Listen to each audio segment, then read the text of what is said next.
Saya nak ngaji dah. Boleh lah. Bagaikan kemarau yang panjang, ku rindukan turunnya hujan,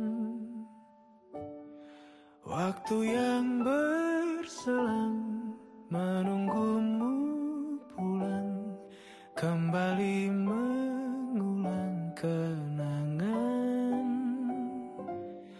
masa-masa. Bismillahirrahmanirrahim. Tabarakalladzi. Ya Allah, lama aku tak baca Quran ni, ya Allah. Aku lupa cara baca mana.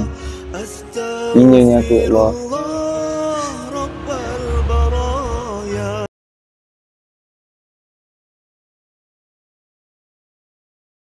Nak solat duha, buat apa ni? Oi, macam aku kenal itu orangnya. Dari lubang hidung tu saja sudah kulihat. Itu macam mamak yang aku pernah serempak lu masa dekat Tasik tu. Macam problem dia.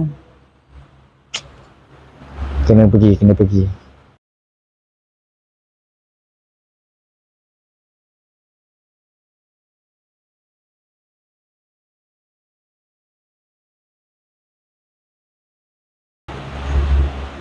Bro, Assalamualaikum. Waalaikumsalam. Yang aku Leman. Ingat yang hari tu tolong kau dekat Tasik tu. Oh, ingat.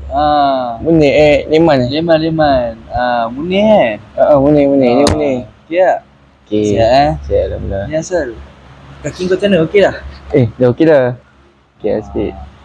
Lah, itu jatuh kau semua orang kan. Jangan ingatkan tu, malu tu. Tak boleh. Ni tak. Sorry lah kacau sebab tadi tengok kau dari jauh. Apa-apa kena problem lah. Asal okey tak? Aku sebenarnya dah lama tak baca Quran. Sampai aku tak tahu nak baca Quran macam mana. Faham. Mesti ada sebab kenapa Allah temukan aku dengan dia.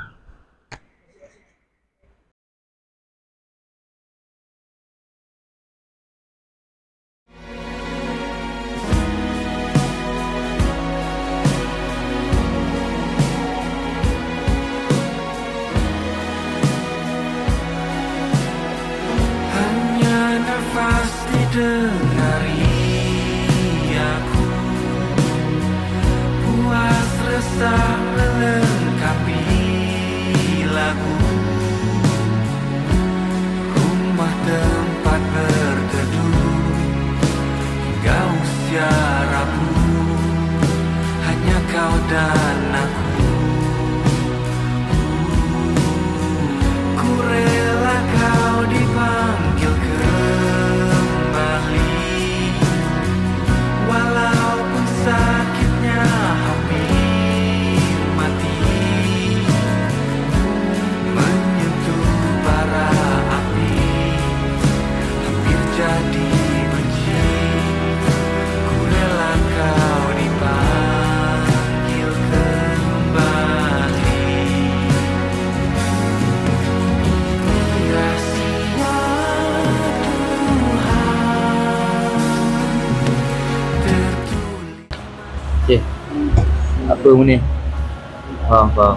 Allah Bulan kita sama-sama.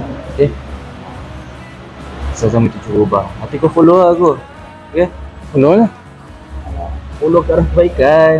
Oh, So, okay, InsyaAllah boleh boleh insya-Allah. Okay, InsyaAllah kita cuba.